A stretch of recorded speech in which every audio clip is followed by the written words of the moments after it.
Bonjour à tous et bienvenue dans cette nouvelle vidéo de fans du polar qui sera aujourd'hui consacrée aux suspects. Car voyez-vous, le plus important pour moi quand je lis, regarde ou quand j'écris un de mes romans policiers, eh bien ce sont les suspects. Car il en faut suffisamment avec le coupable caché parmi eux pour que l'intrigue soit intéressante. Et le fait est que plus il y en a et plus c'est stimulant. Alors pour cette vidéo, qu'est-ce que j'ai fait? Eh bien c'est très simple, j'ai sélectionné quelques œuvres qui contiennent chacune plus de 10 suspects, ce qui donne quand même de quoi se triturer un peu les méninges. Alors pour chacune des enquêtes dont je vais vous parler, je vous ai indiqué le nombre de suspects dits officiels et le nombre de suspects dits réels, parce que je fais personnellement la distinction entre les deux. Les suspects officiels ce sont tous les personnages présents et ou évoqués comme tels, mais les suspects réels sont ceux qui méritent réellement d'être soupçonnés, parce que des fois les personnages ont des rôles tellement secondaires ou inutiles que les considérer comme suspects serait un petit peu exagéré. Cela dit, faire l'effort d'intégrer ces personnages est déjà une sacrée performance scénaristique. Et sur les intrigues avec plus de 10 suspects, il est impossible d'arriver à donner le même niveau d'équivalence aux personnages d'un point de vue présentiel. Certains vont forcément avoir des rôles plus importants que d'autres. Je vous ai aussi indiqué, pour chacune des enquêtes dont on va parler, si j'ai réussi à la résoudre ou pas. Pour ceux d'entre vous qui voudraient s'amuser à comparer et à voir s'ils ont pu ou non résoudre le mystère, vous faites comme vous voulez. Et je commence avec Le Crime de l'Orient Express, célébrissime roman d'Agatha Christie, sans doute un de ses 3 romans les plus célèbres d'ailleurs, avec Les 10 petits nègres et le meurtre de Roger Ackroyd. Alors, dans cette intrigue, combien de suspects? Eh bien ma foi, il y en a 13, ni plus ni moins. Et l'avantage de cette intrigue est qu'ils méritent absolument tous d'être soupçonnés. Je ne vois pas de raison d'en mettre un à la poubelle. Alors, je vous ai mis ici la liste. Pour être plus précis, le plan du wagon dans lequel le crime est commis. Le train se retrouve bloqué par la neige et un homme est poignardé à de multiples reprises. C'est le célèbre Hercule Poirot qui va devoir démasquer le coupable parmi tous les gens suivants. Alors, en partant du haut, Masterman, Foscarelli, McQueen, Schmidt, Olson, Debenham. Là, on est à 6.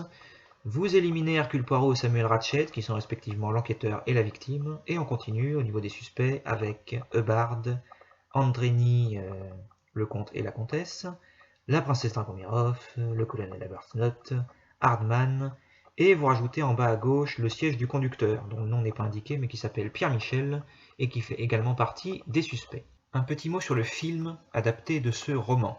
Il est daté de 1974, il y a eu d'autres adaptations depuis, mais c'est la seule adaptation cinématographique, et surtout c'est la seule qui respecte le roman pratiquement à la lettre, avec très peu de liberté prise, et c'est celle-ci qu'il faut voir. D'ailleurs, les autres n'incluent pas tous les suspects, donc à partir de là, vous n'avez pas vraiment le choix. À l'écran, d'excellents acteurs et actrices, notamment Lauren Bacall, Sean Connery ou encore Anthony Perkins, le Norman Bates de Psychose, et dans le rôle d'Hercule Poirot, Albert Finney, qui est drôle et authentique. Agatha Christie elle-même le dira. Temps glaciaire à présent, le dernier roman de Fred Vargas, et en ce qui me concerne, son meilleur. Je sais de quoi je parle, j'en ai lu une bonne dizaine. Le nombre de suspects est de 14, on peut éventuellement réduire cette liste à 10. Alors, l'intrigue est assez complexe à résumer. Pour faire simple, elle implique une lointaine histoire qui s'est passée en Islande, ainsi qu'une association qui reconstitue des séances de la Convention sous la terreur menée par Robespierre. Le commissaire Adamsberg enquête sur une série de suicides suspects, et avec des méthodes diverses et variées, il en vient à supposer qu'il s'agit d'assassinats en série, et se demande s'il y a un lien avec l'Islande, avec cette association Robespierre, ou les deux. Alors même chose, je vous ai mis la liste pour vous prouver que je ne mens pas. Parmi les suspects, on peut faire 4 groupes. Les proches de la seconde victime, à savoir Victor, Amédée, Pelletier et Céleste.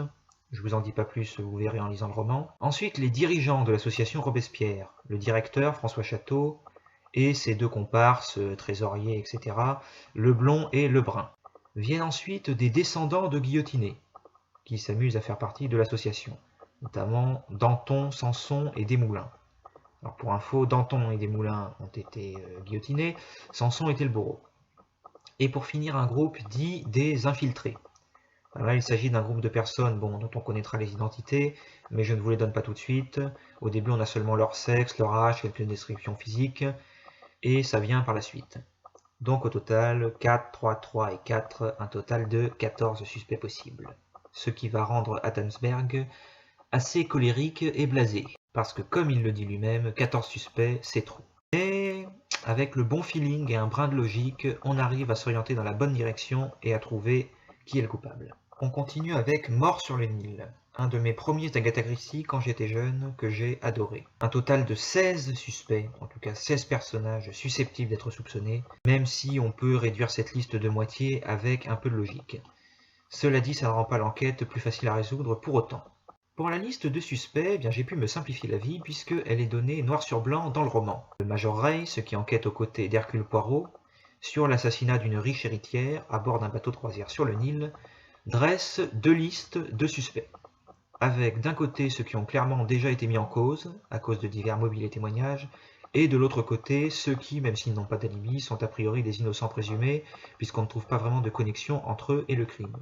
Mais ce n'est qu'au début de l'enquête et ça peut bien évidemment évoluer. Je vous lis rapidement ces 2 listes, vous verrez que ça fait 16. Du côté du groupe A, les suspects mis en cause, nous avons Jacqueline de Belfort, Simon Doyle, Andrew Pennington, Rosalie Otterborn, le nommé Fleetwood, Miss Van Schuyler, je ne sais pas comment je prononce, Louise Bourget et Ferguson. Et du côté des innocents présumés, Madame Alterton et son fils Steve Alterton, Madame Otterborn, la mère de Rosalie qui est dans l'autre liste, le docteur Bessner, un allemand, Miss Bowers, Monsieur Ricchetti, Cornelia Robson et James Fanthorpe.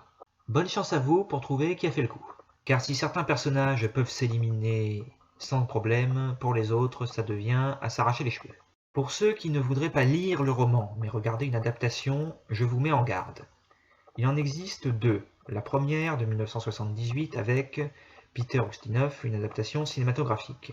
Mais le nombre de suspects est coupé. On supprime des personnages et du coup on passe de 16 à 10. Et dans l'adaptation du début des années 2000 avec David Suchet, qui est pour moi le Hercule Poirot par excellence, le nombre de suspects est de 12. Voilà, à vous de voir, mais ne perdez pas de vue que si vous regardez une adaptation sans lire le roman, vous sacrifiez des suspects. Et des personnages qui pour moi auraient dû rester dans l'histoire, parce que leur rôle, même secondaire, était quand même utile. Et je clôture avec une enquête du commissaire Maigret, un meurtre de première classe, où le nombre de suspects atteint son paroxysme avec 19.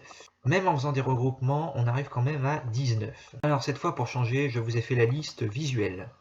On va se regarder un extrait où Maigret fait le point avec son neveu, l'inspecteur Paul Lachenal. Le meurtre ayant été commis dans un train, tous les passagers sont susceptibles d'avoir fait le coup.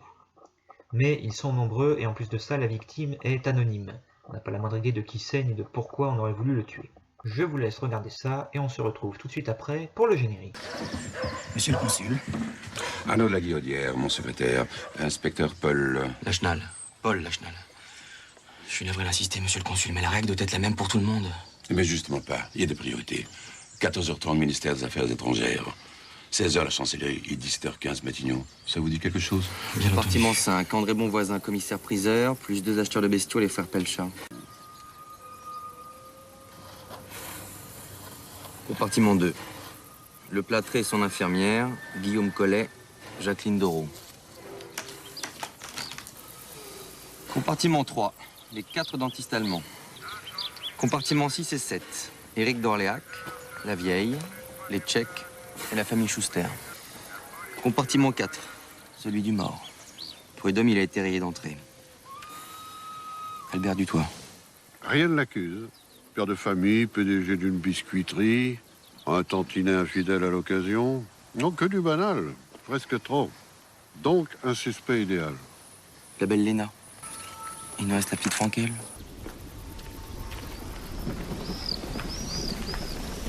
On a presque rayé tout le monde. Parmi ceux qui restent, il n'y en a pas un seul d'évident. On n'a pas trouvé grand-chose. Ça commence pas à vous inquiéter. On a l'objet du crime, plein de suspects, mais pas de coupable irréfutable. Et surtout pas de mobile. Un puzzle où rien ne colle. Pourtant, on a toutes les pièces.